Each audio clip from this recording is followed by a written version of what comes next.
Students, हम बात करेंगे एम्फोटेरिक कंपाउंड्स की कि एम्फोटेरिक कंपाउंड्स क्या होते हैं।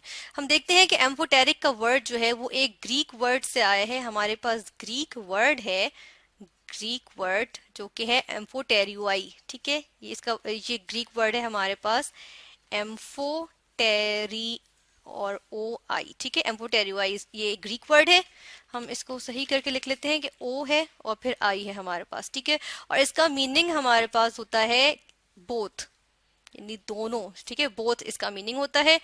हम देखते हैं कि एम्फोटेरिक कंपाउंड्स ऐसे कंपाउंड्स होते हैं जो एसिड्स की भी प्रॉपर्टीज शो करते हैं और बेसिस की भी प्रॉपर्टीज शो करते हैं। ठीक है, sometimes they act like acids, और कुछ टाइम पे जो है कभी जो है ये एसिड्स के तौर पे एक्ट करते हैं और कभी ये बेसिस के तौर पे एक्ट करते हैं। ठीक है, हम जिस तरह से एग्जांपल ले लेते हैं कि अगर हमारे पास वाटर है, वाटर हमारे पास जो है वो एम्फोटेरिक कंपाउंड है। ठीक है, वाटर एम्फोटेरिक कंपाउंड है। किस तरह से है, हम इसकी एग्जांपल देखते हैं कि जब हमारे पास वाटर होता है, ये हमारे पास वाटर है, ठीक है, और इसने रिएक्ट किया किसके साथ, इसने हाइड्रोक्लोरिक एसिड के साथ रिएक्ट किया। ठीक है, यानी कि हम खुद कह रहे हैं कि इसने एसिड के साथ रिएक्ट किया।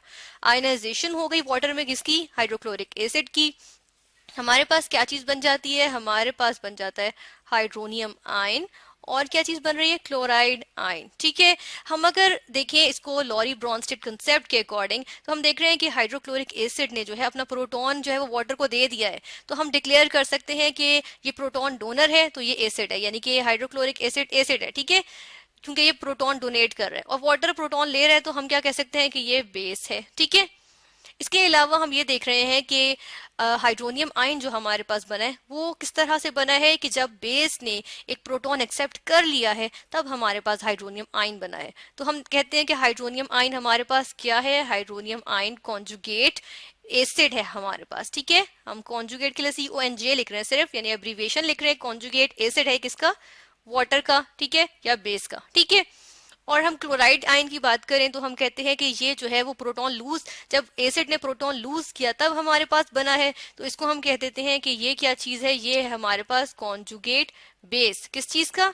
ये है HCl का। ठीक है, तो ये हमारे पास आ गया कि वाटर ने जो है वो वाटर में जो है वो HCl ने आयनाइजेशन शो की और हमारे पास जो है वो कॉन्जुगेट एसिड और कॉन्जुगेट बेस बन गए। ठीक है, और हमने देखा कि वाटर यहाँ पे किस तौर पे किस तरह से एक्ट कर रहा है, ये एक बेस के तौर पे एक्ट कर रहा है। ठीक है, दूसरी जानिब हम देखते हैं कि वाटर का रिएक्शन हुआ किसके साथ। अब इसका रिएक्शन करवा लेते हैं हम करवाएंगे इसका रिएक्शन अमोनिया के साथ। ठीक है, हम वाटर के नीचे वाटर ही लिखते हैं और हम साथ में लिख देते हैं कि अमोनिया के साथ इसका रिएक्शन हुआ। ठीक है, अब रिएक्शन हुआ और हमारे पास यहाँ पे क्या चीज बन जाएगी, यहाँ पे हम देखते हैं कि हमारे पास बना अमोनियम आयन। ठीक है, अमोनियम आयन बन गया, यानी कि यहाँ से एक जो हाइड्रोजन था वो अमोनिया ने ले लिया। ठीक है, अमोनिया ने एक्सेप्ट कर लिया।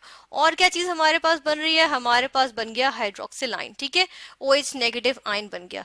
अब हम देख रहे हैं कि यहाँ पर क्या हुआ है कि वाटर ने अपना प्रोटॉन जो है वो अमोनिया को दे दिया है। ठीक है, अपना एक प्रोटॉन दे दिया अमोनिया को, और अमोनिया क्या बन गया, अमोनियम आयन बन गया। ठीक है, तो हम देखते हैं कि वाटर यहाँ पे प्रोटॉन डोनर है, तो लुइस नहीं, Lowry Bronsted acid and base concept के मुताबिक ये क्या है, ये एसिड है। ठीक है, और हम कहते हैं कि जो अमोनिया है वो हमारे पास बेस आ गई क्योंकि इसने वो प्रोटॉन एक्सेप्ट कर लिए। ठीक है, अब हम देख रहे हैं कि हमारे पास क्या बन गया, अमोनियम आयन। और अमोनियम आयन जो है वो किस तरह से बना है कि जब बेस ने प्रोटॉन ले लिया है तो हमारे पास बन गया कॉन्जुगेट एसिड। ठीक है, यहाँ पर भी CONJ कॉन्जुगेट के लिए और एसिड, और किस चीज का है ये, ऑफ वाटर। ठीक है, हम कहते हैं कि ये किस चीज का है, सॉरी यहाँ पे वाटर का नहीं है, ये अमोनिया का है। ठीक है, हम देख रहे हैं कि ये अमोनिया का जो है वो कॉन्जुगेट एसिड है। और अगर हाइड्रोक्सिल आयन की बात करें हम, तो ये किससे आए हैं, ये हमारे पास वाटर से आए हैं। जब वाटर ने अपना हाइड्रोजन या प्रोटॉन की सूरत में लूज कर दिया तो क्या चीज बन गई, हाइड्रोक्सिल आयन बन गया। तो ये हाइड्रोक्सिल आयन जो है वो क्या है, हमारे पास आ जाता है हाइड्रोक्सिल आयन जो कि है कॉन्जुगेट बेस। ठीक है, कॉन्जुगेट बेस किसका, ये है H2O यानी वाटर का। ठीक है, हम देख रहे हैं कि अब ऊपर वाले रिएक्शन में वाटर हमारे पास किस तौर पे एक्ट कर रहा है, बेस के तौर पे एक्ट कर रहा है। और नीचे वाली रिएक्शन में, सेकंड रिएक्शन में देखें, वाटर हमारे पास एसिड के तौर पे एक्ट कर रहा है, ठीक है।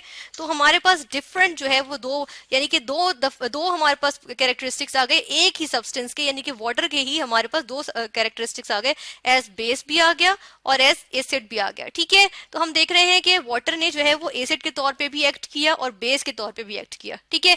और इसी को अगर हम एक और रिएक्शन देख लें, यहाँ पे हम देखते हैं कि अगर हमारे पास सिंपल वाटर हो, ठीक है, ये हम ले लेते हैं कि वाटर है। अब वाटर की आयनाइजेशन होगी तो किस तरह से होगी, सेल्फ आयनाइजेशन, यानी कि अपनी ही इसकी आयनाइजेशन हो रही है, ठीक है। ये आ गई, इसकी आयनाइजेशन हो रही है। क्या प्रोड्यूस हो जाएगा हमारे पास जो है वो हाइड्रोनियम आयन बन जाएगा, ठीक है। हाइड्रोनियम आयन, और क्या चीज बन जाएगी हमारे पास, बन जाएगा हाइड्रोक्सिल आयन, ठीक है। इसका मतलब ये हुआ कि इनमें से एक वाटर ने जो है वो अपना हाइड्रोजन दूसरे वाटर को दे दिया है, ठीक है।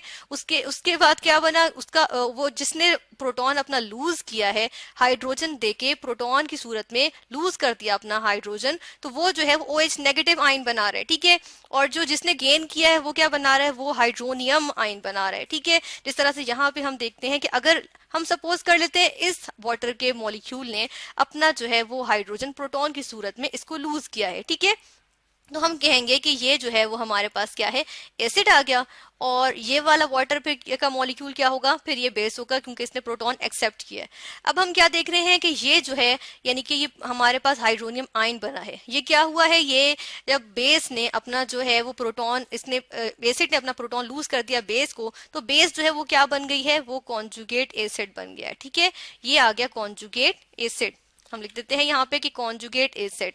और कॉन्जुगेट एसिड या कॉन्जुगेट जो हमारे पास आते हैं, जिस तरह कॉन्जुगेट एसिड होता है, जब हम रिवर्सिबल रिएक्शन शो करते हैं तो उसमें जो कॉन्जुगेट एसिड होता है, हम बैकवर्ड रिएक्शन जब जाएंगे तो क्या होगा कि ये कॉन्जुगेट एसिड, इसको कॉन्जुगेट एसिड ही क्यों कहा, क्योंकि ये जो है ये प्रोटॉन लूज कर देगा, जब बैकवर्ड रिएक्शन जाएगा तो ये अपना प्रोटॉन लूज करेगा और वापस वाटर बना लेगा, ठीक है, इसलिए इसको कॉन्जुगेट एसिड कहते हैं।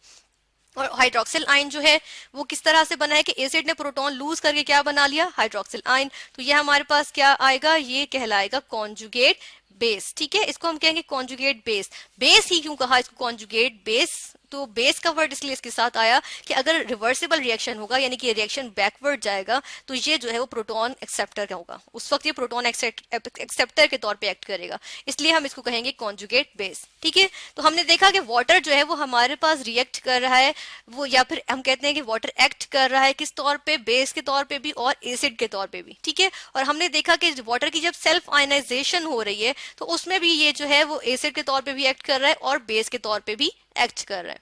तो ये हमारे पास कहलाएगा एम्फोटेरिक कंपाउंड, ठीक है। इसको, इस तरह के कंपाउंड्स को हम कहते हैं एम्फोटेरिक कंपाउंड्स, जो एसिड के तौर पे भी एक्ट करते हैं और बेस के तौर पे भी एक्ट करते हैं।